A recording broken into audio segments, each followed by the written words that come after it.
நராத்திவாட் தாக்பாய் பகுதியில் நடந்த குண்டுவெடிப்பு சம்பவத்தில் 3 தொண்டூழிய பாதுகாப்பு படையினர் காயமடைந்ததைத் தொடர்ந்து அத்தியாவசியமற்ற தாய்லாந்து பயணங்களை தள்ளி போடுமாறு மலேசியர்களுக்கு அறிவுறுத்தப்பட்டுள்ளது. இந்த சம்பவம் குறித்து கிளாந்தான் மாநில சுற்றுலா குழுவின் தலைவர் டத்தோ கமாருடின் முகமது நோர் பேசுகையில், தற்போதைய பதட்டமான சூழ்நிலையில் பயணிகளின் பாதுகாப்பு ஒரு முன்னுரிமையாகும் என்று வலியுறுத்தினார்.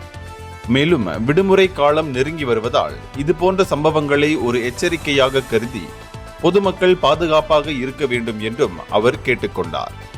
இதற்கிடையில் பாசிர்மாஸ் பகுதியில் சுற்றுலா பேருந்தில் கண்டறியப்பட்ட ஆவணங்கள் இல்லாத 36 மியான்மர் நாட்டவர்களின் கைது குறித்தும் அவர் கருத்து தெரிவித்தார். சுற்றுலா நோக்கங்களுக்காக வழங்கப்பட்ட அனுமதி பத்திரங்களை தவறாக பயன்படுத்த வேண்டாம் என்று அவர் சுற்றுப்பயண ஏற்பாட்டாளர்களுக்கு எச்சரிக்கை விடுத்தார். இந்த செயல் அவர்களுக்கு வழங்கப்பட்ட தற்போதைய தளர்வுகளுக்கு ஆபத்தை விளைவிக்கலாம் என்றும் அவர் கூறினார். இந்தியர்களின் இதய குரல் மக்களோசை.